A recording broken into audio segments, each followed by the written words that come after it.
नमस्ते प्यारे बच्चों। तो आइए आज हम इस वीडियो के माध्यम से कक्षा 8वीं की विज्ञान एड ग्रेड अभ्यास पुस्तिका के माध्यम से समझेंगे। और एड ग्रेड अभ्यास पुस्तिका में इसको जो हमें इस वर्ष की एड ग्रेड अभ्यास पुस्तिका मिली है इसको हम भर भी लेंगे 2024-25 की।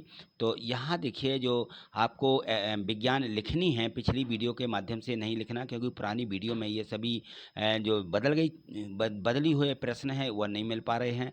क्योंकि यदि आप मान लीजिए यहाँ पर देखें, ये इसकी अनुक्रमण का तो वैसी ही दी गई है, लेकिन इसमें कुछ प्रश्न बदल दिए गए प्रत्येक पाठ के। तो यहाँ देखिए अध्याय 1 दिया गया, फसल उत्पादन एवं प्रबंधन। ठीक है, तो जो हम मीन्स का मेरिट की परीक्षा का फॉर्म भरे हैं बच्चों ने, तो मीन्स का मेरिट की परीक्षा में विज्ञान में से भी प्रश्न पूछे जाते, विज्ञान का पेपर भी होता है इसमें।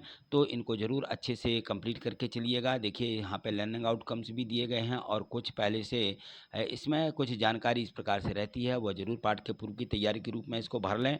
यहाँ पे देखें उपकरण दिए गए हैं कृषि के उपयोग आने वाले। ठीक है, तो कृषि में कौन कौन से यहाँ पे दिए गए, इनमें से छांट करके लिखें कि इन सब का उपयोग कौन से कृषि कार्य में उपयोग होने वाले उपकरण हैं। तो हल होता है, ट्रैक्टर होता है, कुदाली रहती, सीडर रहती। ठीक है ना, तो आप इस प्रकार से इनमें से भर सकते हैं इसी में से देख करके। आगे देखें, यहाँ कोई उपकरण आपने देखा है जो यहाँ पर लिखे हैं, तो इन सभी को आपने कल्टीवेटर देखा, फावड़ा देखा, हल, थ्रेसर, हंसिया इत्यादि इत्यादि। ठीक है ना, ये सभी आपने देखे होंगे, ये औजार हैं, कृषि के औजार। ठीक है ना, आगे देखिए चलो फसल को किस प्रकार से उगाते हैं, क्या क्या प्रथम रूप में उनमें रखा जाता है, तो सबसे पहले क्या होता है, फिर क्या होता है, इस प्रकार से हमें इनका बताना था। भंडारण तक की किस प्रकार से हम इसका फसल को उगा करके भंडारण कर सकते हैं। तो सबसे पहले तो यह होता है खेत में जो होता है मिट्टी तैयार करना होती है, फिर बुवाई हो जाती है, फिर उसके बाद हम उसमें उर्वरक यानी खाद डालते हैं, फिर सिंचाई करते हैं, और फिर उसकी जो खरपतवार होती है, जो उसमें कचरा होता है, उस कचरे को हम अलग करते हैं या उसकी निंदाई कर लेते हैं। फिर उसके बाद में हमारी फसल पकने के बाद कटाई करते हैं और फिर उसमें बाद में भंडारण करते हैं। ठीक है, तो ये इसकी प्रोसेस बिल्कुल क्रम से दी गई है, आपको इस प्रकार से लिख देना है। चलिए आगे देखिए, यहाँ पर सही विकल्प के रूप में ऑब्जेक्टिव दिए गए थे कि विकल्पों में सही का निशान लगाएं, लेकिन सही का निशान नहीं लगाना, जैसे बाकी सभी पेपरों में किया गया है कि हम जब प्रश्न पढ़ते हैं तो उसका नीचे उत्तर भी लिखना होता है। तो यहाँ आप उत्तर के रूप में इस प्रकार से लिखिएगा।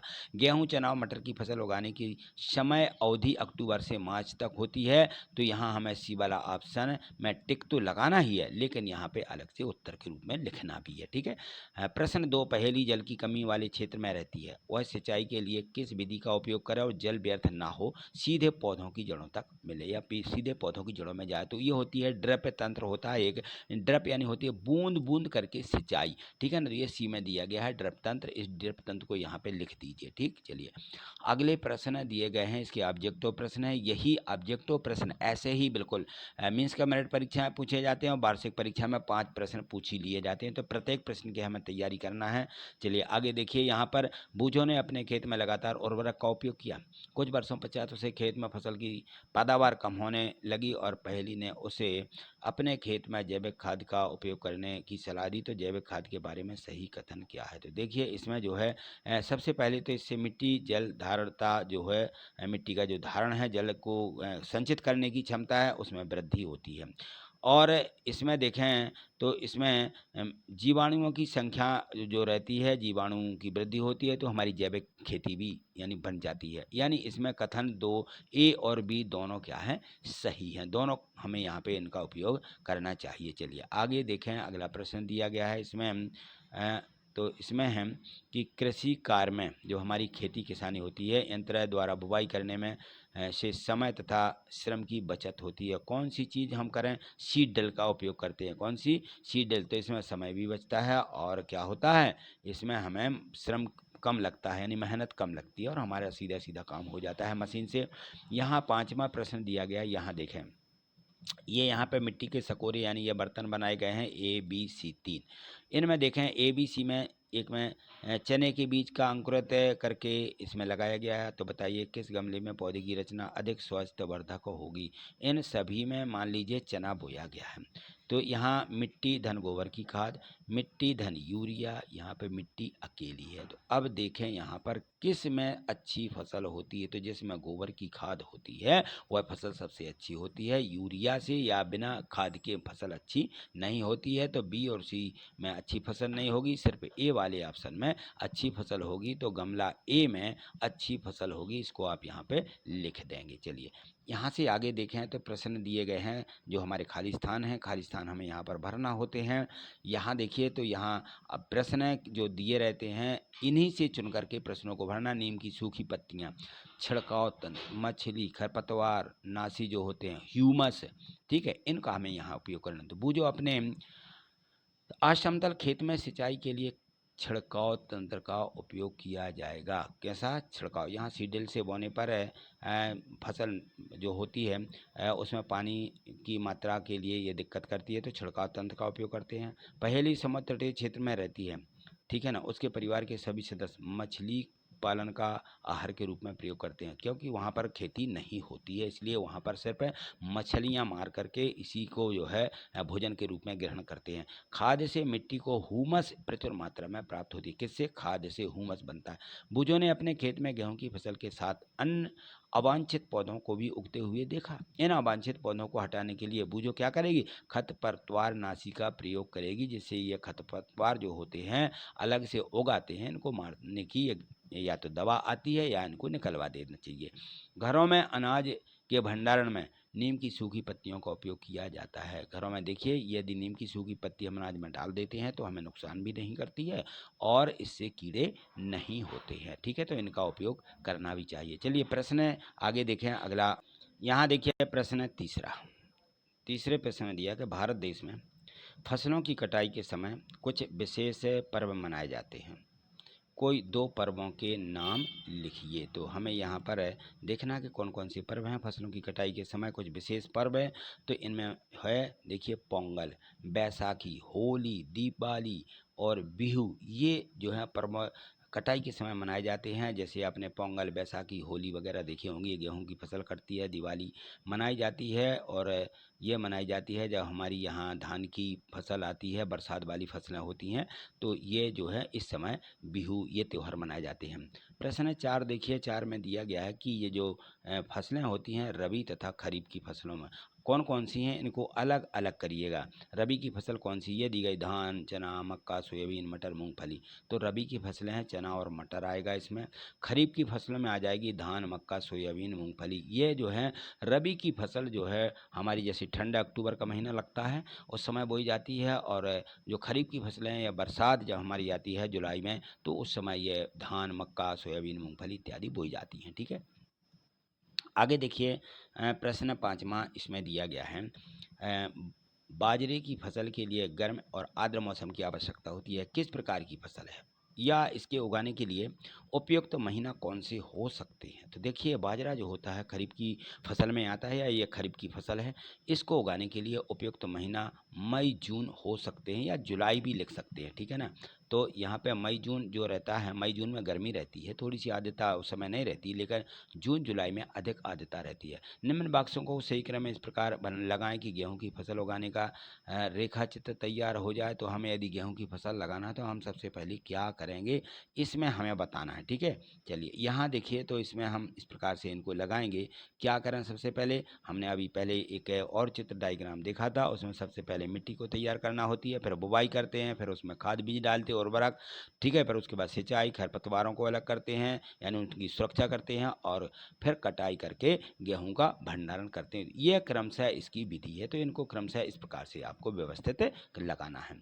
अगला प्रश्न क्रमांक 7 देखिए, इसमें दिया गया है कि एक किसान अपनी भरपूर अच्छी फसल काटने के बाद उसे भंडारण से पूर्व सुखाना भूल गया, और उसने भंडारण तो किया लेकिन सुखाना भूल गया, उसे किन समस्या का सामना करना पड़ता है? तो देखिए जब कभी ऐसी गलती हो जाती है या हम गलती कर देते हैं तो अच्छी फसल काटने के बाद उसे भंडारण से पूर्व सुखाना वह भूल जाए तो उसे फसल को जो कीटक रहते हैं, कीड़े जो रहते हैं, उन सूक्ष्म जीवों की समस्या का सामना करना पड़ता है। जो वहाँ पे कीड़े हो जाएंगे, वो कीड़े लग जाते हैं और उसमें जीव यानी लग जाएंगे और वह फसल जो हमारा गेहूँ होगा वो खराब हो जाएगा। ठीक है, तो ये सामना हमें करना पड़ सकता है, इसलिए गेहूँ को सुखाना बहुत ही आवश्यक है।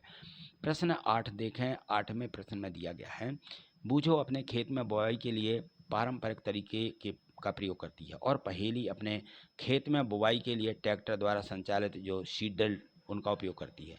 बताइए बुवाई के लिए कौन सा तरीका उत्तम है और क्यों उत्तम है, क्यों अच्छा है। ठीक है ना, खेत में बुवाई के लिए ट्रैक्टर द्वारा संचालित सीडल का तरीका उत्तम है क्योंकि इसमें बीजों द्वारा बीज जो होते हैं समान दूरी पर गहराई एक समान बनी रहती है। इससे सभी बीज पक्षियों द्वारा खाए जाने से इनमें रोका जा सकता है और बीज निश्चित गहराई पर होने से वो उनकी उपज अच्छी होती है।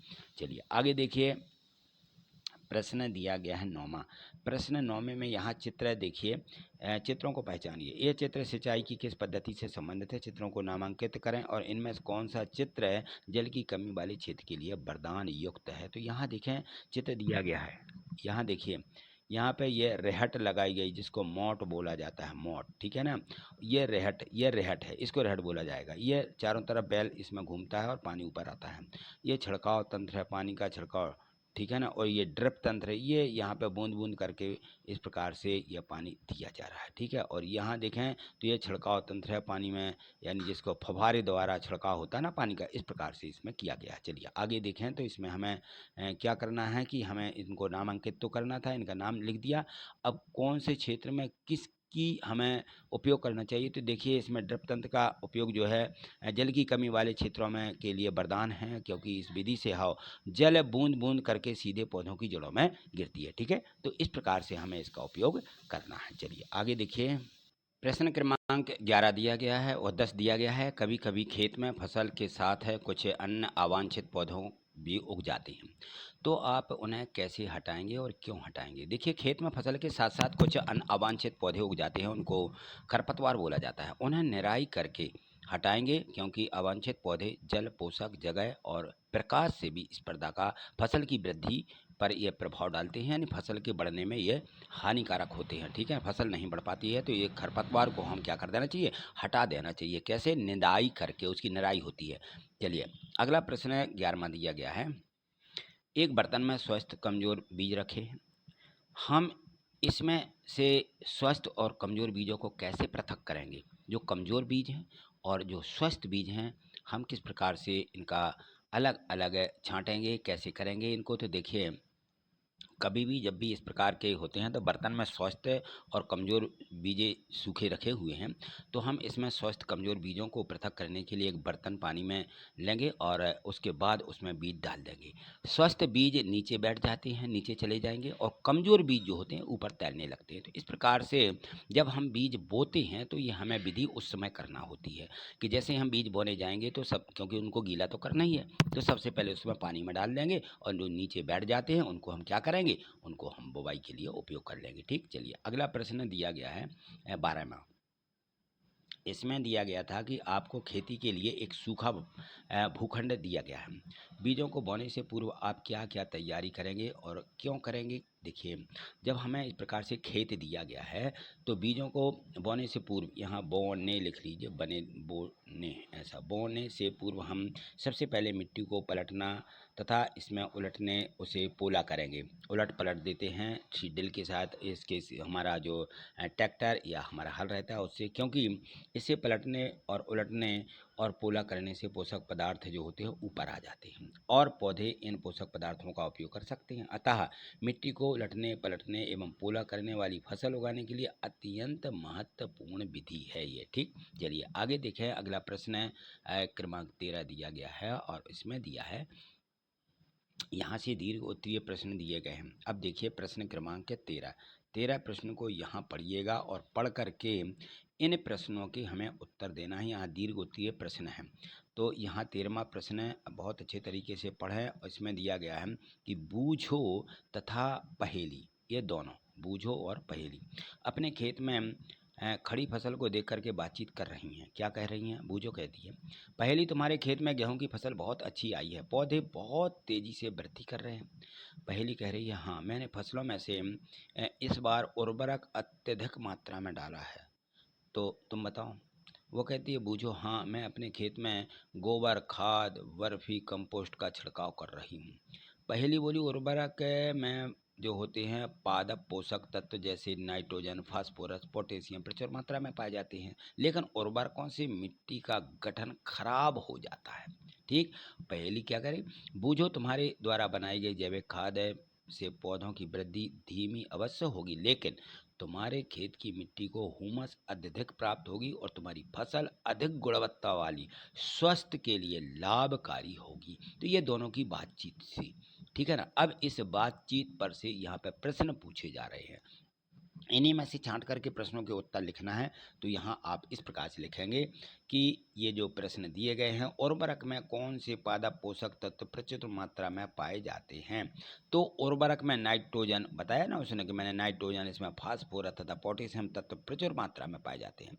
मिट्टी को हुमस कौन प्रदान करता है, तो देखिए मिट्टी को हुमस सूक्ष्म जीव जो उसमें रहते हैं वो हुमस प्रदान करते हैं, सूक्ष्म जीव। और ये जो है गोबर की खाद जो डालते हैं ना उसमें ये हुमस से मिलते हैं। चलिए आगे देखिए, प्रश्न तीसरा दिया गया, जैविक खाद से क्या लाभ है। जैविक खाद मिट्टी को हुमस अधिक प्रदान करते हैं और फसल में अधिक गुणवत्ता होती है, जो स्वास्थ्य के लिए बहुत ही लाभदायक है। उर्वरक तथा खाद में से फसलों तथा मिट्टी के लिए क्या अच्छा है, क्यों अच्छा है। उर्वरक तथा खाद में फसलों तथा मिट्टी के लिए खाद अच्छा होता है क्योंकि इसमें फसल अधिक गुणवत्ता वाली प्राप्त होती है।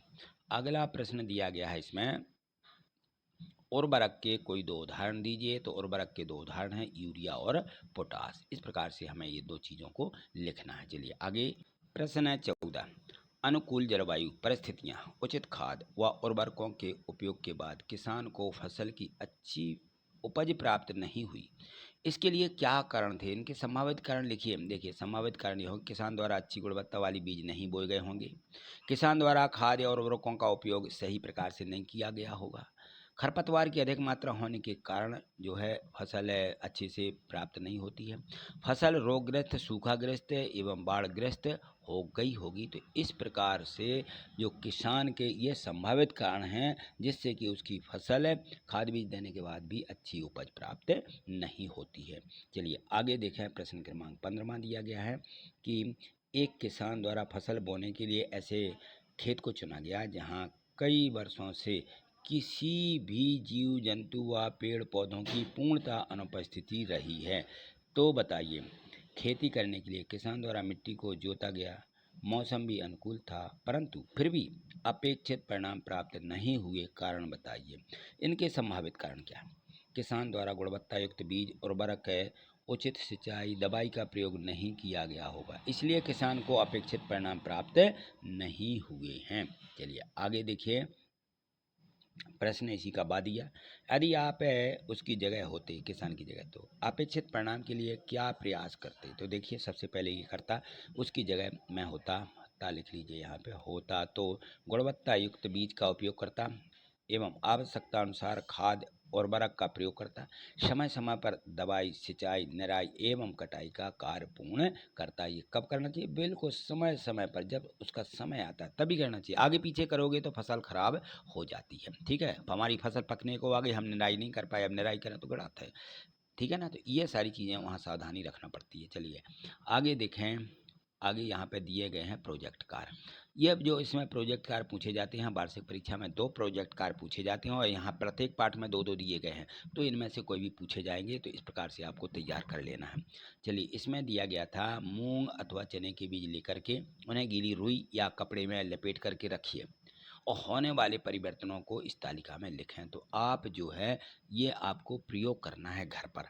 क्या करना है, सबसे पहले हम चने के बीज ले लेंगे और चने के बीजों को फिर क्या करेंगे, उनको हम गीले कपड़े में बांध देंगे। ठीक है, और फिर देखेंगे 24 घंटे के बाद क्या हुआ। 24 घंटे के बाद उसमें अंकुरित हो जाते हैं, आप देखिएगा और लिखिए यहाँ पे।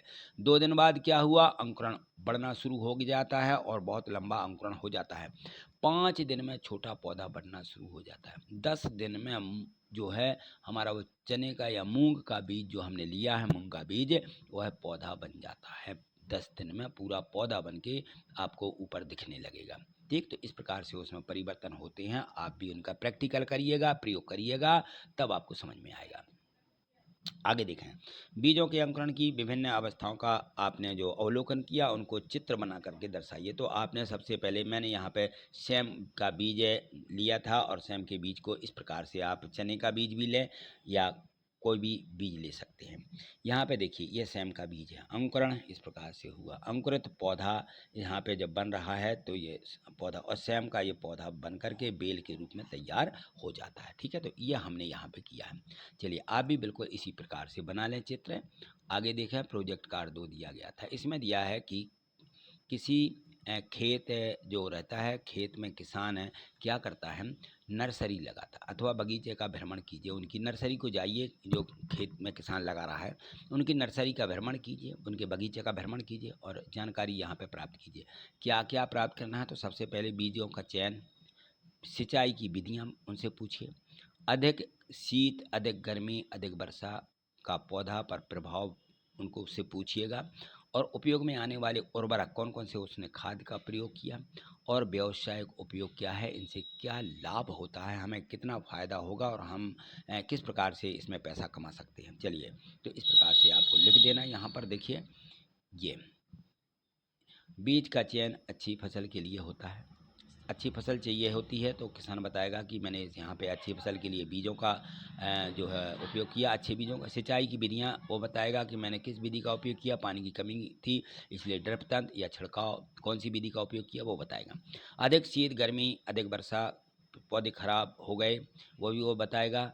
यूरिया पोटास जो होते हैं, पोटास लिखिए, टा है ये ना, पोटास, NPK उर्वरक एवं गोबर खाद का प्रयोग किया है। व्यावसायिक उपयोग आय के प्रमुख उसके स्रोत हैं। व्यावसायिक उपयोग यानी हम इनका उपयोग व्यवसाय के रूप में कर रहे हैं, ये भी वो बता देगा। प्रश्न देखिए, कृषि के उपयोग में आने वाली कुछ मशीनों के चित्र एकत्रित करें, उन्हें अपनी फाइल में लगा करके उनके नाम लिखें। तो कल्टीवेटर है, सीड ड्रिल है, ऐसे ये जो है कृषि के उपयोग में आने वाले यंत्र हैं। आगे हमें लिखना है, पानी की कमी वाले क्षेत्रों में सिंचाई की किस विधि का उपयोग करते हैं, तो ड्रिप तंत्र होता है। कौन सा? ड्रिप तंत्र, इसको हमें यहाँ पे लिख देना है। चलिए आगे, प्रश्न क्रमांक 3 दिया गया, कुछ पौधों को खेत में रोपित करने से पूर्व पौधशाला होती है उनकी, यानी नर्सरी, उसमें क्या उगाया जाता है, तो वहाँ पर देखिए पौधों को खरपतवार से बचाने के लिए पौधशाला में उगाया जाता है, यानी उनका एक जगह नर्सरी लगाई जाती है जिससे कि उसमें खरपतवार ना हो, अन्य पौधे वहाँ पर उसको नुकसान ना पहुँचाएं। फसल के साथ कुछ पौधे प्राकृतिक रूप से उगाते हैं, अपने आप उगाते हैं, यानी पौधे जब वर्षा होती है ना अपने आप कुछ उगाते हैं। ऐसे पौधे फसल के लिए किस प्रकार हानिकारक हैं, ये कहलाती है खरपतवार। क्या कहलाती है? खरपतवार। ठीक है ना, खरपतवार को जल, पोषक तत्व, फल की वृद्धि पर ये प्रभाव डालते हैं। तो इसमें क्या है, हमारा जो फसल है उसको सही पोषक तत्व या जल नहीं मिल पाता और फल की वृद्धि कम होती है। फसलों के भंडारण की विधियाँ हैं, तो उसको पहले सुखाना चाहिए, छानना चाहिए और फिर उसको एक जगह पर के हमें जो है नीम की पत्ती डाल करके रख देना चाहिए। चलिए ठीक है ना, तो ये दिए गए थे इसके जो प्रश्न हैं। इसमें जो 2 प्रोजेक्ट कार्ड दिए थे ये भी आपको कंप्लीट करना है, समझना भी थे और आपने कंप्लीट कर लेंगे। अपनी जो हमारी इसकी प्रोजेक्ट की फाइल होती है उसको आप अलग से कंप्लीट कर लें। ठीक है, और इसमें जो 1 से लेकर के सभी प्रश्न दिए आपने बहुत अच्छे तरीके से समझे हैं। एड ग्रेड बुक में लिख लें, क्योंकि ये जो है वार्षिक परीक्षा में तो पूछे जाएंगे। मैंने बताया मीन्स का मेरिट परीक्षा में भी पूछे जाते हैं, तो मीन्स का मेरिट परीक्षा का भी आपने फार्म भर दिया होगा। और इस वीडियो के, इस जो हमारा चैनल है गणित वाली सर के नाम से, ये देखिए मीन्स का मेरिट परीक्षा के लिए आपको इस प्रकार से प्ले लिस्ट पर जाकर के सभी वीडियो आप यहाँ से प्राप्त कर सकते हैं मीन्स का मेरिट परीक्षा की। ठीक है ना, तो आप मीन्स का मेरिट परीक्षा की यदि तैयारी कर रहे हैं तो मैंने संपूर्ण वीडियो इस पर अपलोड कर दी हैं। मीन्स का मेरिट पर प्ले लिस्ट पर जाएंगे और सभी वीडियो आप देखें और इसका फायदा लें। ठीक है, तो आज इतना ही, मिलते हैं अगली वीडियो में। यदि आपको ये वीडियो पसंद आई है तो सबसे पहले तो आप वीडियो को लाइक करिएगा और चैनल पर नए हैं तो चैनल को सब्सक्राइब करके रखें जिससे कि आगे की सभी वीडियो आप तक पहुंच सकें। ठीक है, आज इतना ही, थैंक यू, धन्यवाद।